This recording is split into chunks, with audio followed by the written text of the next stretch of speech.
something just turned up on the streets of America, and it's got a lot of people angry, worried, surprised, shocked, and wondering what's this all about.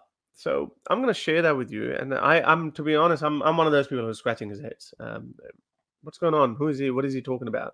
But apparently, some people are very angry, and I can't work out for the life of me why are people angry about this? Because this it doesn't say anything. Look at this one. So there's this billboard has appeared. It says the perfect man. I don't know which perfect man they're talking about. We'll Google who's this the perfect man. Married a 6-year-old, beheaded 600 to 700. Oh no, I think if sorry, that's me thinking of someone else. Then that guy had done 700. So beheaded 600 Jews in one day.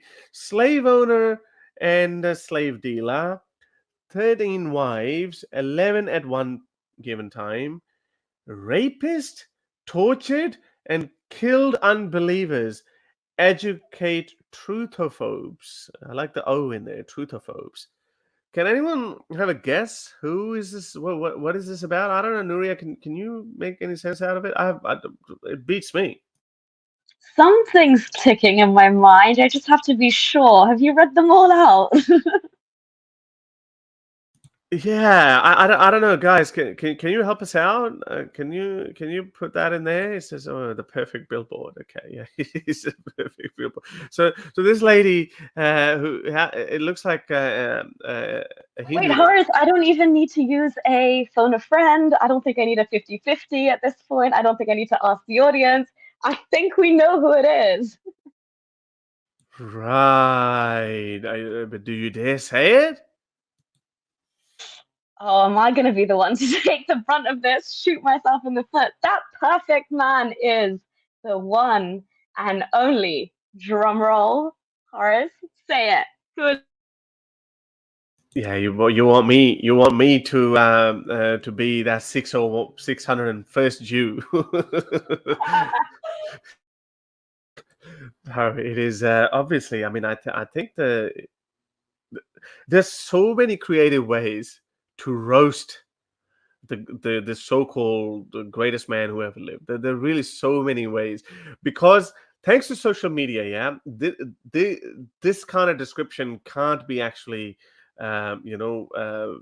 left without anyone getting worried about it because now everyone actually knows about it. Everyone knows who this perfect man is, and the more Muslims have tried to, show the world that how great their prophet was, the more people have learned about it. Obviously this is Prophet Muhammad. Let's just in case some people really get confused, so it's quite funny what people are saying. Like Gandhi, is it Terry Wagon? I don't know who that is. Trump. Sorry. Is it yeah, nah, he can't have that many wives. John Stamos, I don't know who that is, but anyway, okay. So Muslims have been, in the olden days, people had to go to libraries and people would lose interest. And if you tell them, hey, my prophet was the greatest man who ever lived, he was the first feminist, he did all these great things. He used to love his neighbors. He used to love orphans. He used to love little children. Literally, no, they would leave out the literally part. Um, People would not know about it. People were like, oh, okay, yeah, that's all I know. But only learned people would know who would actually go to these libraries, would go through this pain of researching and say, oh, okay, sorry, this is not what that the guy with his unkempt beard told me about his prophet. No, now, thanks to this YouTube channel, social media, all this literature out there, and not only by the so-called Islamophobes, by Muslims themselves, like this, like Sunnah.com. This is gold. Whoever invented this should get a Nobel Prize for Peace. Look, Good. It'll be the first Muslim to do so. good one, clever. You're in great form today. Sunnah.com. Like just put like intercourse. Oh, you're gonna find all the filthy hadiths regarding intercourse, about owning sex slaves, and all kind of filthy hadiths. You'd find, if you find beheading or killing or murder, you'd find, whoa, stoning. And it's not a good stoning, it's bad stoning. Prophet Muhammad taking part in stoning adulterers himself. So you'd find all of that, and that can put off a lot of people. I met this person in Germany. I met a lot of people in Germany, so I was actually kind of very humbled that how many people had actually just gotten there to see me, and we had lots of photos taken. I really enjoyed. People took me out for lunch and dinner, and then lunch and dinner again. Sorry, the last dinner was on the house, but um, and I had amazing time. And I met this guy. I don't know if he's in the chat or not. I haven't seen him in my English on my English stream, but he's a regular. He's a regular on my Urdu stream, and he says that him, his wife. He told me a very funny story. He said that he tried to tell. He was already an atheist or becoming an atheist, but he wasn't very articulate with his arguments. So he said that he tried to tell his wife that, hey, this is all a hoax, this is crap. So she wouldn't listen. And again, I've always said it: Muslims who don't have to pay any price, who are living ordinary, wonderful lives, who don't have abusive husbands who force them to put a hijab or a burqa on, or they don't shame them, slut shame them, or whatever. Those women are more likely to stay Muslim because they don't have any price to pay. So anyway, so she was. So he said that one day I just put you on TV and I turned the volume to the max.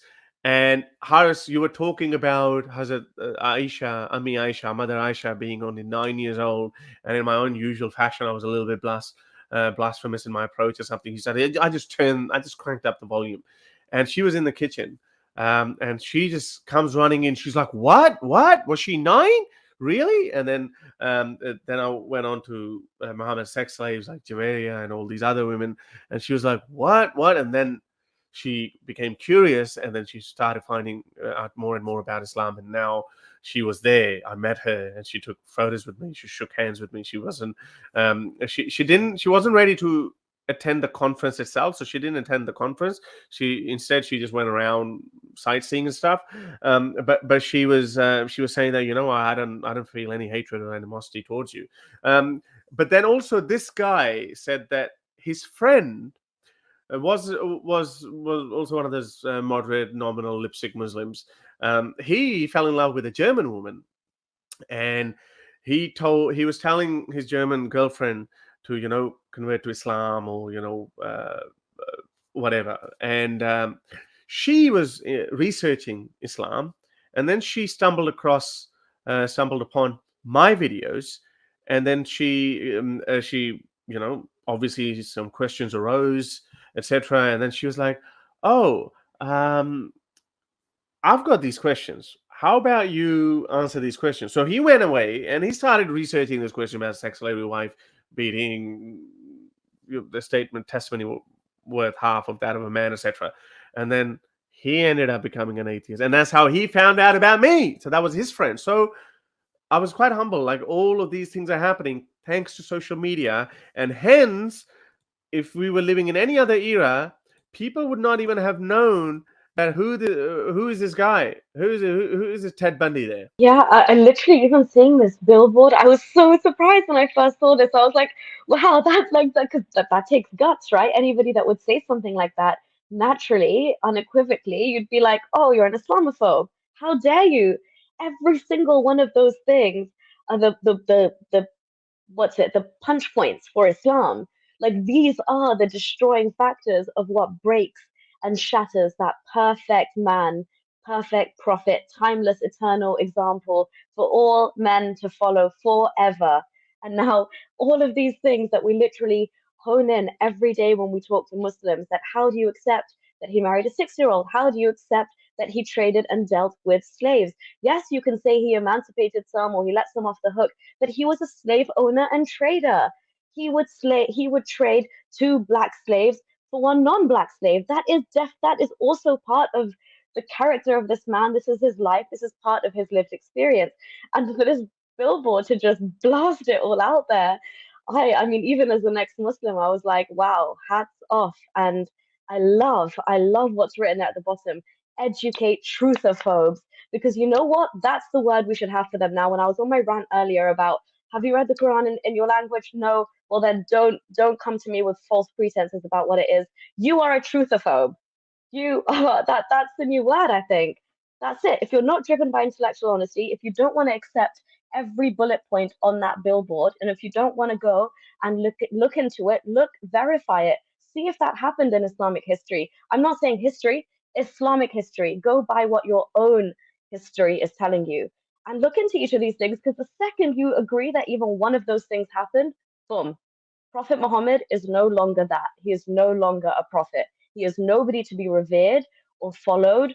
His example was far from perfect.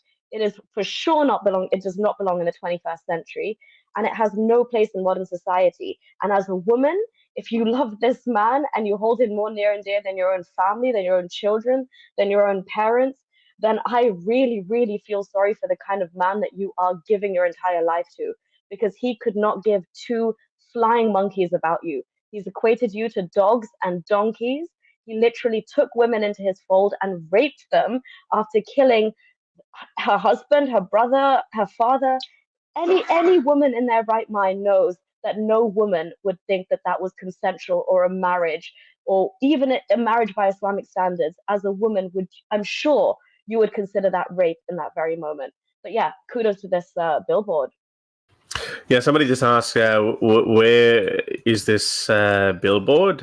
According to the original tweeter, it's saying it came up in Indiana, United States, by the side of a major highway near the Washington Street exit. So apparently this billboard has rattled a certain very peaceful community. There's a lot of sarcasm with that. Stop Scamming Man, the story that I was just telling you about, Stop Scamming Man, is saying that this woman's deconversion puts me in mind of the Hadith portrayal of Umar's conversion to Islam. So those of you who don't know, so Umar basically was going home to beat up, as he was a thug. He was going to beat up his sister, I believe. Yes, his sister. And then when he got there, his sister was reciting the Quran, and Quran hadn't even been canonized, and there was no paper. But anyway, let's just, who knows these stories? They're all made up BS stories anyway. But as the legend goes, so he went in, he walked in, and he heard his sister reciting these Quranic verses, and he was like, "Oh Lord, this must have come from the one true Lord."